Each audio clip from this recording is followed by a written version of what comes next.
So what's the plan to scale?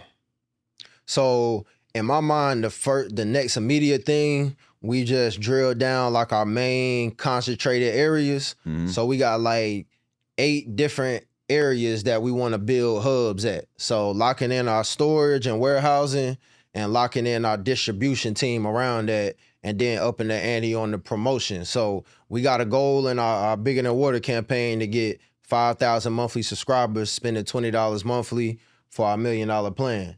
You know, but ultimately, we're going to be approaching hotels, grocery stores, all of that. But I'm really trying to crack the code on this direct-to-consumer model and really locking in our 5,000 loyal subscribers, you know. Yeah, you mentioned it, and you mentioned it as well. It's bigger than water. I think you kind of mentioned it in different ways. Like you said, it was a campaign, but y'all just more felt like this is more than just a water company. This is more of like a lifestyle. I heard a little bit about agriculture as well. Talk to both of y'all really what the phrase means and what the purpose behind it. Yeah, well, because sometimes people look at when they like it's just water, all water tastes the same. We like, nah, it's bigger than water. This is about a lifestyle. This is bigger than the taste. This is about what you putting in your body, you know, and how it's going to affect your body. So what those other waters got going on is not what this has going on. So it's bigger than water. This is, you don't put the same type of gas in this car that you put in this type of car. You a premium car, ain't you? So you better put premium water in your body. But we also, like you said, we on a crystal mineral-based body of land. So the minerals in the water is 100% natural, pH balance naturally. But think about what's happening with the crops that are also grown on that same land that water is coming from. So it's bigger than water, which is why we have a situation called the bigger than a farmer's market, because it ain't just a farmer's market. You're going to come there and get your mushrooms. You can pick out your collard greens. You're going to see other type of vendors, but it's also going to be workshops there. We have a huge fire pit where we do a situation called Fire for Therapy, where people come do poetry, share stories and things like that. But the water bring them there. It's bigger than water. We also have a festival that we do called the Alkaline Festival. It's 3 days and 2 nights of live music, yoga, meditation, camping, bonfire, food trucks, vendors, and more.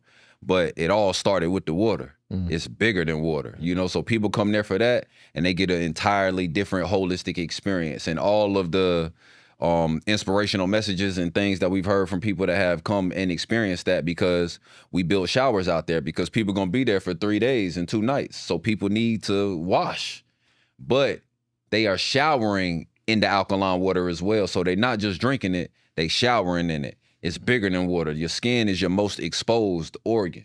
So what are you putting on your skin as well? It's bigger. So people are starting to really understand, you know, what we say when we say that. It ain't just a water company. It started there. That was the seed, but the harvest is much more grand than that. You have the food. You have a space where you can come and release. You know, you have the festivals and things, but it all started with the water. Facts. And I'll just add to that we got this summer program that we do, a STEAM program where we get the kids out, they learning about agriculture, we building the garden boxes, doing entrepreneurship, arts, financial literacy, and just all things survival skills based, you know, so learning how to operate this land where we can put ourselves in a position to be independent and self-sufficient in real life. And then, so the youth and the education is the major thing because we're literally building a community. So the foundation of where we started with Soul Academy is really coming to life, where we got a community for these kids to dwell in, like to be running through this land free. Man, they don't be knowing where their iPads and phones are at on this land because it's just endless acreage that they can just run with limitless boundaries. You feel me? And then the last thing I'll say in reference to that, the more we push and move the water, we'll come back to the land. It's 15 fruit trees that we need to plant. It's a new machinery that we got to activate some more of this land. Like we can actually see where the fruit of our labor is going. And it ain't just for the CEO to put in his pocket and do him. Like he literally protecting this land. He denying $100 million deals, hundreds of $1 million deals to buy this land. And we see him putting this land in places and spaces that's going to feed not just him. Like he going to be able to enjoy some of these fruit trees, but these fruit trees going to live long past his lifetime, you know? So I see he's actually reinvesting the money into the community. You feel me? And ultimately, We don't know what none of these other corporations doing. They probably doing the same thing with their family compound, but we ain't never gonna be at their family compound though. You feel me? Facts. But y'all can come to ours though.